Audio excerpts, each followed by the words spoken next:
Assalamu alaikum, welcome back once again with prepositions. I'm your host Ahmad Shah, and dear friends, today we are going to talk about two more prepositions which are under and over. प्यारे दोस्तों, आज हम मज़ीद दो prepositions के बारे में बात करेंगे। वो कौन से prepositions है? एक हमारे पास under है और दूसरा क्या है, हमारे पास over है। सबसे पहले इनके मानियों की तरफ आते हैं, फिर इनको डिफाइन करेंगे और उसके बाद हम इसके बीच में जो डिफरेंस है कि बाज़ औक़ात इसमें कंफ्यूज हो जाते हैं कि हमें कहाँ पर ओवर इस्तेमाल करें या कहाँ पर अंडर इस्तेमाल करें। तो हम इन सब को आज के इस लेक्चर में डिस्कस करेंगे। सबसे पहले आते हैं अंडर की तरफ कि अंडर का क्या मानी है। अंडर के मानी है के नीचे या से नीचे। तो अंडर को हम इस तरह इस्तेमाल कर सकते हैं, मिसाल के तौर पर हमारे पास एक चीज़ है, दूसरी चीज़ उसके ऊपर है, तो ये नीचे वाली चीज़ के लिए फिर हम अंडर का लफ्ज़ इस्तेमाल कर देंगे। मिसाल के तौर पर ये ब्रिज है, ये उसके नीचे कोई बंदा खड़ा है, पुल है, तो हम कह सकते हैं कि he is under the bridge, वो ब्रिज के नीचे है। इसी तरह ये जो छत है, मैं छत के नीचे हूँ, I am under the roof. Okay, इसी तरह कोई कार है, कार के नीचे कोई कुत्ता सोया हुआ है, तो हम उसका इस्तेमाल कर सकते हैं कि dog is under the car, dog is under the car. इसी तरह ट्री है, दरख्त है, उसके नीचे कोई बंदा बैठा हुआ है या सोया हुआ है या खड़ा है और दरख्त को ऊपर से टच नहीं कर रहा है, तो हम कह सकते हैं कि ही इज सिटिंग, स्लीपिंग और स्टैंडिंग अंडर द ट्री। ठीक है, एक चीज़ दूसरी चीज़ से ऊपर हो और एक दूसरे को टच नहीं कर रहा हो, तो दूसरे नीचे वाले चीज़ के लिए फिर हम क्या इस्तेमाल कर सकते हैं, अंडर का लफ्ज़ इस्तेमाल करते हैं। ये हमारे पास रहा अंडर।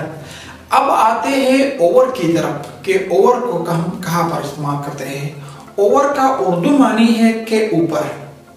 के ऊपर किस तरह हम इस्तेमाल कर सकते हैं।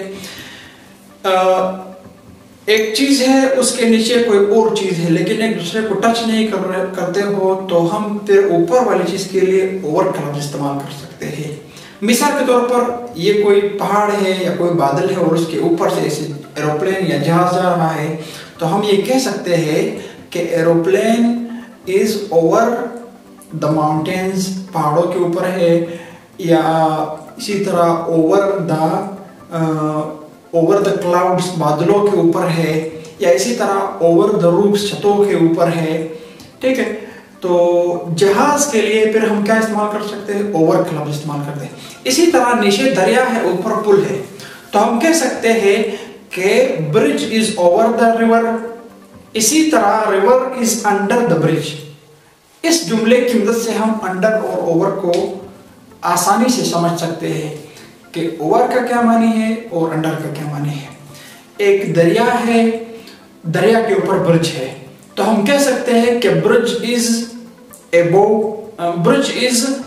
Over the river. इसी तरह रिवर फिर क्या है, river is under the bridge. Okay, इसी तरह हम कह सकते हैं कि cat jumps over the table. बिल्ली टेबल के ऊपर छलांग लगाती है, तो बिल्ली जो है ना उस ऊपर छलांग लगाती है, उसको टच नहीं करती है, तो उस बिल्ली के लिए हम फिर क्या ओवर का लफ्ज़ इस्तेमाल करते हैं। हम फिर ये कह सकते हैं कि table is under the cat. मिसाल के तौर पर बिल्ली ऊपर है और उसके जो टेबल है वो नीचे है, तो हम यहाँ पर अंडर और ओवर का कंसेप्ट जो है ना, इसको हम सही तरह समझ सकते हैं।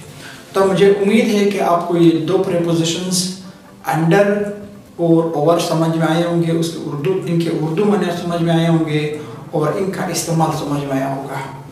फिर अगर ज़िंदगी रही इंशाल्लाह हम नेक्स्ट वीडियो में कोई और प्रीपोजिशन है उसको डिस्कस करेंगे, या ऐसे कंपेयर करते करते हम इंशाल्लाह आखिर तक इनको कंप्लीट करेंगे।